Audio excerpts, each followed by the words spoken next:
What if I told you that the car parked outside your house right now knows more about you than you realize? And that some of the most expensive problems you'll ever face were quietly programmed into it long before you turned the key for the first time. Every year, millions of drivers wake up thinking their vehicle is fine, only to discover months later that a silent failure, hidden defect, or buried software rule has already drained their wallet. Nothing dramatic. No warning light. Just money disappearing one repair bill at a time. And tonight, I'm taking you behind the curtain, into the places dealers don't advertise, manuals don't explain, and manufacturers hope you never look. Behind glossy showrooms and friendly service counters is a system built on silence. Cars are recalled quietly. Software updates are applied without explanation. Known issues are labeled normal wear. And unless you actively dig for answers, you'll never know your vehicle was part of a larger story. I've seen trucks sitting on dealer lots with unresolved steering defects. Sedans sold used while carrying unresolved safety campaigns. Owners driving for years without knowing a critical component was already flagged internally. The reason? If a problem doesn't immediately cause accidents or headlines, it often gets handled in the background. That's why checking your VIN is one of the most powerful habits you can develop as an owner. Not trusting appearances. Not trusting paperwork. Verifying everything yourself before it turns into regret. And that's just the surface. Because buried inside modern dashboards are menus most drivers will never see. Hidden diagnostic screens designed for technicians, not owners. Entire test systems locked behind button sequences and steering wheel rituals.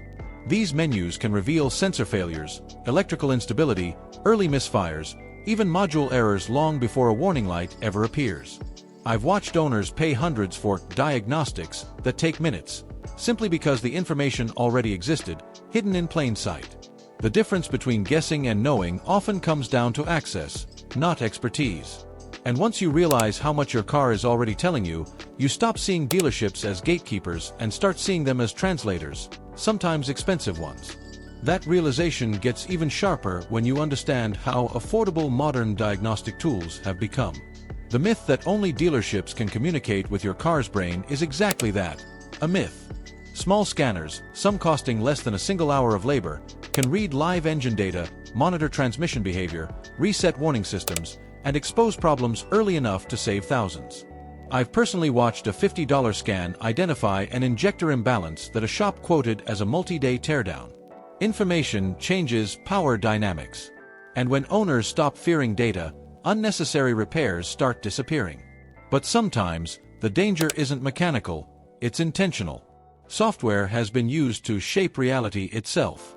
Emission systems that behave differently when tested than when driven. Cars that know when they're being watched. Algorithms written not to protect drivers, but to protect sales. Entire fleets sold under promises that collapsed under independent scrutiny. And when those systems fail publicly, it's owners who suffer first, through recalls, buybacks, and lost trust. Paperwork becomes protection. Documentation becomes leverage. Knowing your vehicle's history stops being boring and starts becoming essential. Safety failures can be even darker. Components designed to save lives have instead caused irreversible harm. Materials chosen to cut costs. Risks downplayed internally. Delays stretched until accountability arrived too late. Airbags that became explosives.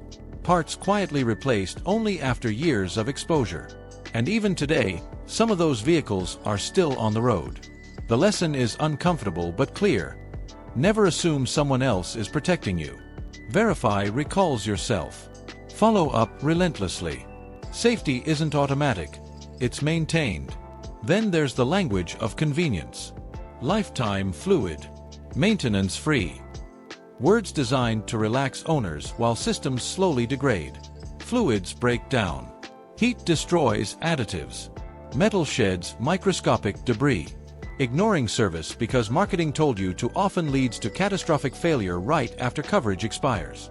I've opened transmissions filled with blackened oil labeled as permanent. The cost difference between prevention and repair isn't small, it's brutal. Real car care means respecting chemistry, not slogans.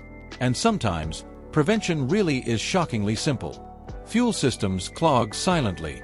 Deposits steal efficiency.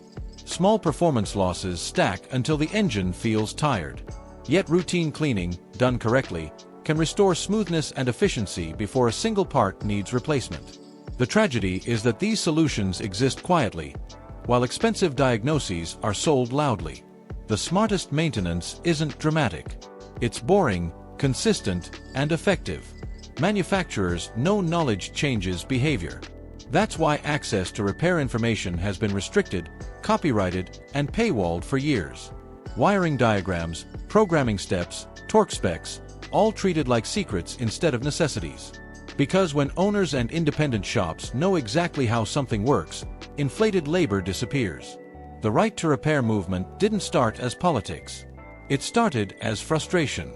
And every time someone fixes a car properly with legitimate information, that movement grows stronger. Control goes even further in the digital age. Software locks now decide who's allowed to repair, replace, or even upgrade basic components. Parts that physically fit can still be rejected electronically. Vehicles that technically work are immobilized by code. Ownership becomes conditional. And while manufacturers argue safety, the financial incentives are obvious. When access is restricted, pricing becomes uncontested. Even warranties, once a promise of protection, are often wielded as fear. Owners are warned, discouraged, intimidated. Yet consumer protection laws exist precisely to prevent that abuse. Aftermarket parts don't automatically void coverage. Independent service doesn't cancel rights. Documentation matters. Confidence matters. And knowing the rules often matters more than the repair itself. Meanwhile, modern cars quietly collect data. Location, speed, habits, behavior. Information packaged as convenience but sold as insight. Sometimes to insurers. Sometimes to marketers. Sometimes used against owners in disputes they never expected. Privacy in vehicles isn't gone, but it's no longer default. Awareness becomes the new defense. Some failures aren't accidents at all. Certain components are engineered to last just long enough. Just past the warranty window. Just late enough to shift cost onto owners. Patterns repeat across brands, platforms, and years. The only counter is proactive care. Inspect early. Replace strategically. Treat known weak points before they fail catastrophically. Ironically, some cars already contain performance they never advertise. Throttle mapping. Response profiles.